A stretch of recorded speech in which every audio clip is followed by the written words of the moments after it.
सभे मगहिया भाई बहन के भूलेटन काका के राम राम आथिन मगहिया खबर में सुनथिन देश दुनिया की खबर। कल भाई बहन के परब रक्षाबंधन है। कल सवेरे 8:45 से रात के 12:40 तक रक्षाबंधन के शुभ मुहूर्त बन रहा है। 19 पार्टी के नेता सभे के साथे बैठक करला के बाद सोनिया गांधी कहलका कि साथे मिल के लड़े के सिवाय और कोनो दूसरा चारा न है। राजद में दोनों भाई के बीच मामला गरमायल है। तेजस्वी से मिले पहुंचलन तेज प्रताप, बाकी बिना मुलाकात के तमतमायल लौट एलन। फेसबुक और इंस्टाग्राम राहुल गांधी के नाबालिग लड़की से बलात्कार वाला पोस्ट हटा दिलक। वित्त मंत्री सीतारमण आज करतन उभरते सितारे फंडा के शुरुआत। अपन देश में पिछलका 24 घंटा में कोरोना संक्रमित के संख्या 36,571 तक पहुंच गया। पिछलका 24 घंटा में 543 आदमी के कोरोना से मौत के भी खबर है। देश में छठा कोरोना टीका जायकोव डी के भेटायल आपात मंजूरी।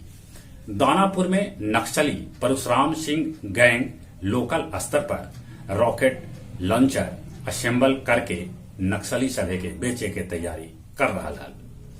मेलबोर्न भारतीय फिल्म महोत्सव में विद्या बालन सर्वश्रेष्ठ अभिनेत्री तब मनोज बाजपेयी सर्वश्रेष्ठ अभिनेता चुनल गलन। महाराष्ट्र के बुलढाना जिला के में एगो वाहन पलटे से 13 मजदूर के मौत हो गई। ये सभी मजदूर बिहार और उत्तर प्रदेश के रहे वाला हलन। कश्मीर के पुलवामा में सुरक्षा बल 2 आतंकी सभे के मार गिरौलन। 3 बच्चा पैदा कर सका हथन अब चीनी दंपति। तालिबान के कब्जा से पोले हसर देश सलाह और बानो जिला मुक्त करा लेवल गए। तालिबानी गजनी में अल्पसंख्यक हजारा समुदाय के 9 आदमी के निर्मम हत्या कर दिला। इजराइल में 40 बच्चर से ऊपरे वालन के लगावल जाए बूस्टर डोज। पुर्तगाल के अलगारवे जंगल में आग अभियो धधक रहा है। गया जिला के वजीरगंज प्रखंड के सुढ़नी गांव के 3 गो लइकन के बंसी नदी में डूबे से मौत हो गया। बिहार शरीफ के लहेरी थाना में सर्किट हाउस भी लड़की पर एसिड फेंके के मामला में पुलिस 5 आदमी के गिरफ्तार कैलक है। पूर्व प्रधानमंत्री राजीव गांधी के राजेंद्र आश्रम स्थित जिला कांग्रेस पार्टी कार्यालय में 77वां जयंती मनावल गई।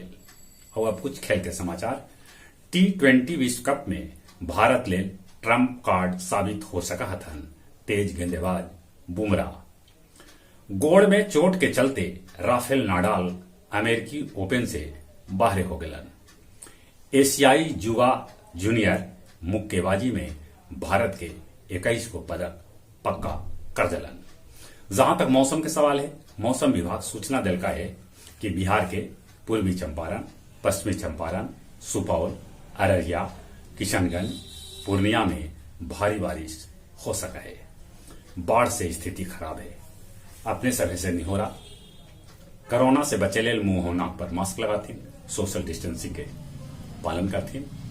उम्र जे 18 बच्चर से ऊपरे है तो कोरोना वैक्सीन जरूर लगाथिन। चली अपने सभी के एक बेर फिर से बुलेटिन काका के राम राम।